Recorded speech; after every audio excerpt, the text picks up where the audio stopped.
कोई भी इंसान अचानक से इंग्लिश बोलना स्टार्ट नहीं कर सकता है। इसके लिए उसे प्रैक्टिस की ज़रूरत होती है और प्रैक्टिस के लिए उसे इंग्लिश सीखनी पड़ती है और उसके लिए आप लोग कुछ फ्रेजेस का सहारा ले सकते हैं।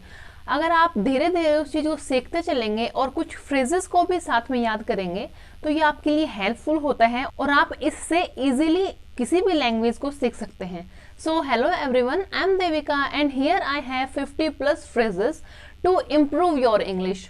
जैसा कि मैंने आपको अपनी पिछली वीडियो में बताया था कि अगर आप डेली 2 फ्रेजेस भी याद करते हैं और उन्हें अपनी डेली रूटीन में यूज़ करते हैं तो धीरे धीरे आप देखेंगे कि आपकी इंग्लिश ऑटोमेटिक इम्प्रूव हो जाएगी।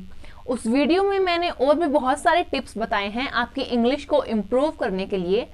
अगर आप चाहते हैं वो देखना तो उसका लिंक मैंने आपको डिस्क्रिप्शन बॉक्स में दे दिया है, आप देख सकते हैं, यू कैन चेक। एंड तो चलिए अब हमारे टॉपिक पर चलते हैं जो है how to improve your English with phrases. तो फ्रेजेस की हेल्प से हम लोग हमारे इंग्लिश को कैसे इम्प्रूव कर सकते हैं और कैसे हम लोग फ्रेजेस को सीख सकते हैं। The first one is how is it going. How is it going मतलब कैसा चल रहा है सब कुछ। इसे आप किसी के साथ भी यूज कर सकते हैं। जब आप किसी से मिलते हैं तो आप कह सकते हैं हाउ इज इट गोइंग मतलब कैसा चल रहा है सब कुछ। सेकेंड फ्रेज है लॉन्ग टाइम नो सी। बहुत दिनों से अगर कोई नहीं दिखा होता है तो आपसे मिलते ही कह सकते हैं long time no see, where are you gone, तुम कहाँ चले गए थे। What have you been up to. What have you been up to मतलब आजकल क्या कर रहे हो। किसी से मिलते हो, बहुत दिनों बाद अगर आप मिलते हो तो आप इसे कह सकते हैं। और अगर यही सवाल आपसे कोई पूछता है तो नेक्स्ट फ्रेज उसकी जगह आप यूज कर सकते हैं I am fine, everything is good. How do you know that. How do you know that मतलब तुम्हें कैसे पता। मोहल्ले में कोई बात हो गई या ऑफिस में कोई बात हो गई और किसी दूसरे ने आपको आके बताया तो आप कह सकते हैं how do you know that मतलब तुम्हें कैसे पता। That's a good one. आपके फ्रेंड ने आपको कोई जोक सुनाया हो तो आप कह सकते हैं दैट्स अ गुड वन। और या फिर आप कहीं शॉपिंग पे गए हो और किसी ने आपको बहुत अपनी पसंद की चीज़ दिखा दी हो तो आप कह सकते हैं या दैट्स अ गुड वन मतलब ये बहुत अच्छा है। It's very kind of you.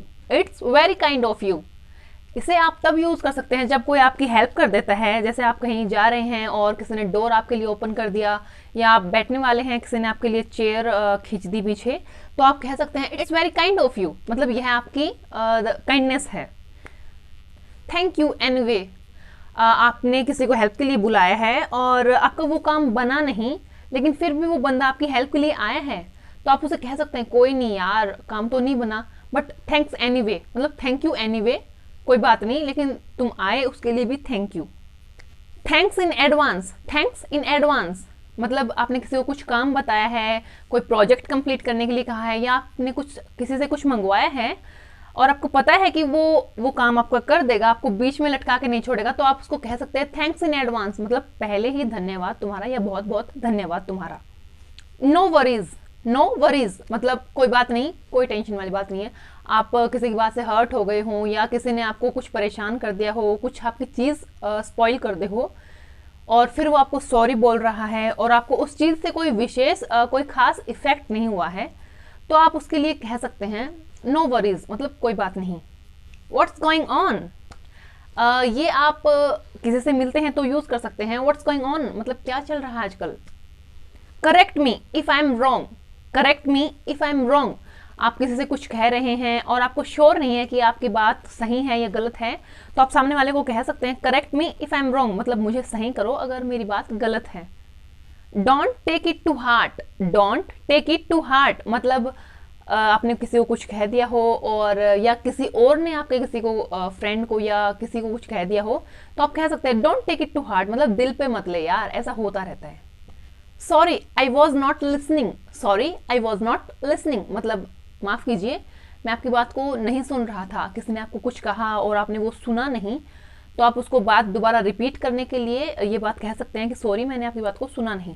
I didn't catch the last word. I didn't catch the last word ये आप तब यूज़ कर सकते हैं जब आपने किसी का पूरा सेंटेंस नहीं सुना हो और आपको कुछ थोड़ा बहुत समझ में नहीं आया हो तो आपसे रिपीट करने के लिए ये चीज़ यूज़ कर सकते हैं। और उसकी जगह आप उसे ऐसे भी कह सकते हैं could you repeat it please.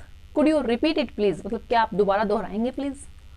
Next phrase है, इसी की जगह आप यूज़ कर सकते हैं अगर आपने किसी का कही हुई बात नहीं सुनी है या आप ध्यान नहीं दे पाए किसी की बात पे, तो आप कह सकते हैं sorry I didn't catch you, sorry I didn't catch you, मतलब माफ़ कीजिए मैंने आपकी बात पर ध्यान नहीं दिया।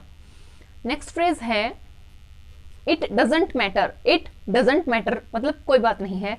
किसी भी गलती के लिए या कोई आपको सॉरी बोल रहा है तो आप कह सकते हैं इट्स डजेंट मैटर मतलब कोई बात नहीं। थिंग्स हैपन, रिलैक्स मतलब ऐसी घटनाएं होती रहती हैं, रिलैक्स, टेंशन मत लो। जब किसी के साथ कुछ गलत हो जाए या कोई डीमोटिवेट फील कर रहा हो तो आप उसे कह सकते हैं things happen, sorry to bother you, sorry to bother you, या एक्सक्यूज मी उसी का ये एक दूसरा तरीका है जिसे आप कह सकते हैं सॉरी टू बॉदर यू मतलब क्षमा चाहता हूँ आपको तकलीफ देने के लिए। आई will be back in a minute, I will be back in a minute, या आप इसे ऐसे भी कह सकते हैं आई will be back with you in a minute मतलब मैं आपसे मिलने आता हूँ 1 मिनट में। आप कहीं अपने फ्रेंड्स के साथ या कोलीग्स के साथ बैठे हैं, अचानक आपको कोई ज़रूरी काम याद आ गया या आपका कोई फ़ोन कॉल आ गया, तो आप वहाँ से उठकर जाते टाइम ये बात कह सकते हैं कि I will be back in a minute मतलब मैं 1 मिनट में आता हूँ। Let's catch up soon, let's catch up soon मतलब जल्दी मिलते हैं। ये वाला फ्रेज मैं बहुत बार यूज़ करती हूँ। आई फ्रेक्ड आउट मतलब मेरा दिमाग खराब हो गया है या तुमने मुझे परेशान कर दिया है। जब आपको कोई बहुत ज़्यादा परेशान कर दे तो आप उस टाइम ये फ्रेज यूज़ कर सकते हैं आई फ्रेक्ड आउट मतलब तुमने मुझे परेशान कर दिया। Good for you, good for you मतलब तुम्हारे लिए यही सही है। किसी ने कोई मिस्टेक कर दी हो और उसके लिए उसे पनिशमेंट मिल रही हो या कुछ सुनने को मिल गया हो तो आप कह सकते हैं इट्स गुड फॉर यू मतलब ये तुम्हारे लिए सही है। It's not the end of the world, it's not the end of the world मतलब ये संसार का अंत नहीं है या ये चीज़ों का अंत नहीं है। जब कोई डिमोटिवेट फील कर रहा हो या बहुत दुखी हो तो आप उसे समझा सकते हैं कि यह अभी अंत नहीं है, अभी तो बहुत कुछ करने को पड़ा होता है लाइफ में। Come on you can do it, come on you can do it मतलब यस तुम कर सकते हो। सो फ्रेंड्स, इस वीडियो में मैंने आपको 25 फ्रेजेस बता दिए हैं अपनी इंग्लिश को इम्प्रूव करने के लिए। अगर आप इनमें से डेली अगर 2 फ्रेजेस भी याद करते हैं और अपने रूटीन में उन्हें यूज़ करते हैं तो आपकी इंग्लिश डेफिनेटली इम्प्रूव हो जाएगी। अभी वीडियो थोड़ा लंबा हो रहा है इसलिए मैं इसका जो बचा हुआ सेकंड पार्ट है वो नेक्स्ट वीडियो में अपलोड करूँगी। तब तक आप इन्हें याद कीजिए और मैं मिलती हूँ नेक्स्ट वीडियो में। Till then bye.